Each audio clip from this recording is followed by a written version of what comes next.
Netflix's Back in Action is streaming now, although don't be like me and just assume that because Jamie Foxx and Cameron Diaz are on the poster, that this is a sequel to 2014's Annie. It is not. There's barely any singing.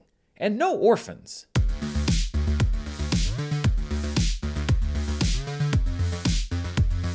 Hello everybody, I'm Dan Murrell, and this is my review for Back in Action, the big movie streaming on Netflix starting this weekend. Back in Action is directed and co-written by Seth Gordon. His last movie was Baywatch, back in 2017. The film was also written by Brendan O'Brien, who brought us the Neighbors films. The beginning of this review is going to be non-spoiler, but I had a few spoiler thoughts that I wanted to include. So because it's streaming right now and you could go watch it if you have Netflix, I'm going to do my non-spoiler review first, and then at the end of the video, I've just got a couple of extra thoughts that go into deeper details about the plot of the film.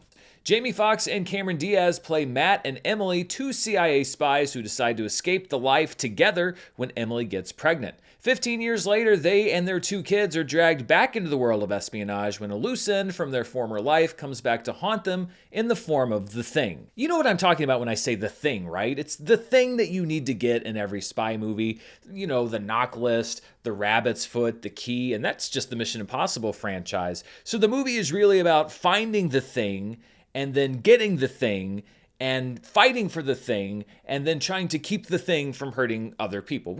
You know what I'm talking about, right? The supporting cast includes Andrew Scott, Glenn Close, Kyle Chandler, McKenna Roberts, and Rylan Jackson, as well as Jamie Demetriou, a BAFTA-winning comedian who I'm sure is very funny in his own right. Here he plays a wannabe spy in a part that seems like it was written for Tony Hale, and then when he was hired to be in the movie, they just told him to act as if they had hired Tony Hale. We've got size, we've got nunchucks, we've got a baton, that's my lower back. Let me just say up in front that I am very happy to see both of the leads in this movie back in action. Oh, wow.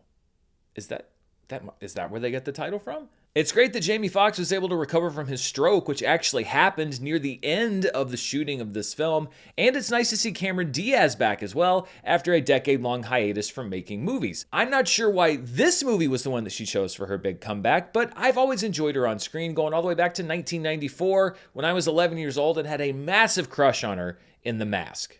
I feel like when you talk about Netflix original movies, they basically fall into two different categories. There are the movies that feel like real movies that Netflix went out and purchased, and then there are the movies that feel like Netflix movies. What do I mean when I say they feel like Netflix movies? Well, first of all, they don't have any particular style. They are anchored by two big stars, or maybe even more. They also tend to traffic in well-worn genre tropes, especially when we're talking about action films, and they usually have very, very high budgets, and yet paradoxically also look very, very cheap. And this movie ticks all of those boxes. Back in Action is the best Netflix film about two romantic leads being unwitting or unwilling secret agents since The Union back in August of last year when Mark Wahlberg was pulled into the spy life alongside Halle Berry. I guess it's a safe plot for people that are going to have this movie on in the background while they're cooking dinner, but I would have liked a little more, innovation when coming up with ideas for a Netflix action film. Inside the Netflix original movie formula, Back in Action has its own formula, which is that Jamie Foxx and Cameron Diaz run from the bad guys for a while. Then they have a big fight scene set to a well-known song that doesn't really tie into the action or the plot at all. Then they run some more, and then they fight some more until the end of the movie. Both of these actors are stars because they have movie star charisma, which is good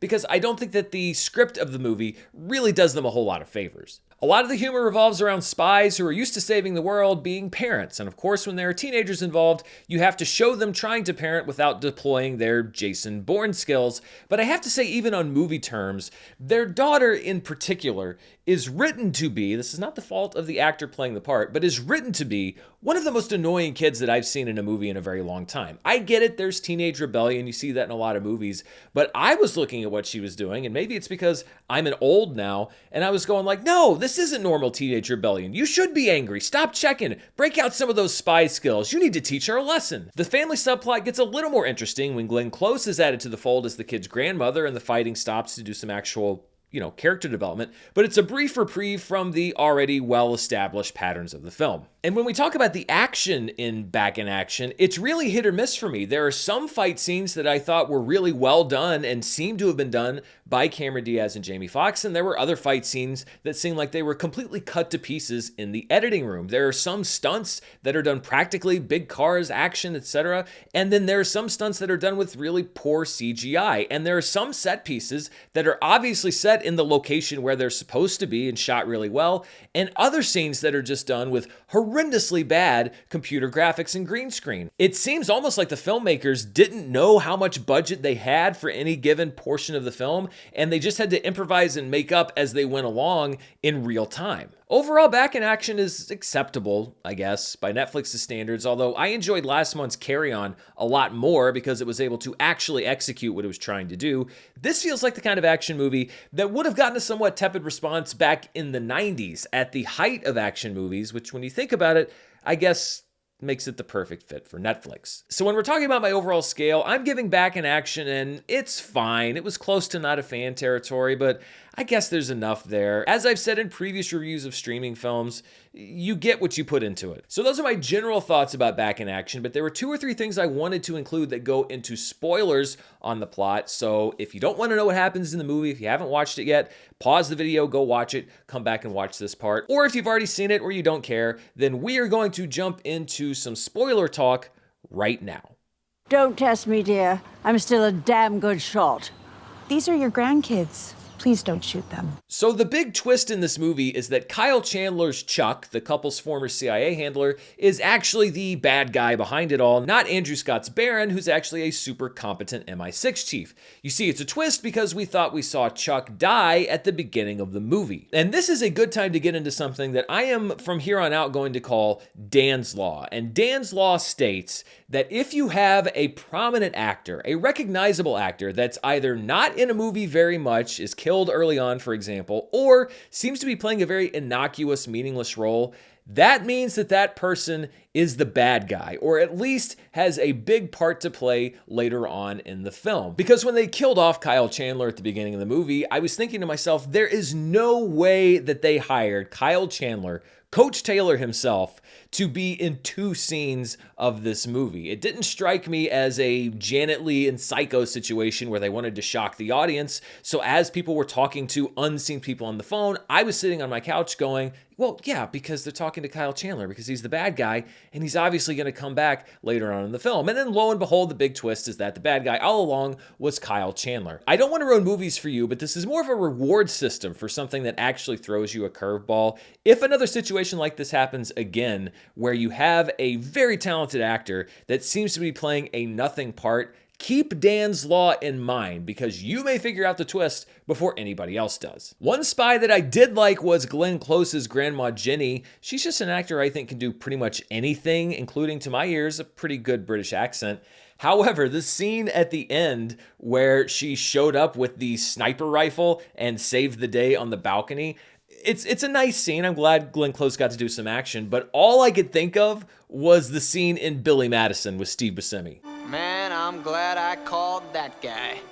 Again, I don't want to ruin the movie for you, but next time you see it, just think in your head, boy, am I glad I visited that grandma. Another thing I thought was interesting is that Netflix obviously had a lot of faith in this movie because they end it with just a blatant setup for a sequel where Andrew Scott pops back up and says, oh, it's not about you. We've got to go recruit your dad. And so obviously now if they do another Back in Action, they're going to go out and find somebody to pair with Glenn Close to be Cameron Diaz's dad. I guess it'd be called Back in Action again, still in action. I don't know. That's not my job to figure that out. I guess it's sort of an Ant-Man situation where they cast Michael Douglas and then they talk about Janet Pym and they're like, don't worry about that. We're going to cast her later. So if there is a Back in Action 2 or still an, I don't know, then it'll be interesting to see who they recruit to go up against Glenn Close. I'm sure that they would put them in scenes together. Who's going to be Cameron Diaz's dad? Who knows I don't even know how it works with views, when they determine to go with a sequel or what the economics of it are. But yeah, I guess down in the comments below, put your guesses down. Who do you think Cameron Diaz's dad is? Not her actual father in the world, her dad in the movie. Who do you think her dad in the movie is? So anyway, those are just my few scattered spoiler thoughts on Back in Action. What did you think? Did you like the movie? Let me know down in the comments below, and be sure to stay tuned right here for more movie news, reviews, box office, all the stuff that we do here. Hit that subscribe button, hit the bell so that you're notified. And as always, until next time, stay safe, and I'll see you then. Bye. No yelling on the bus!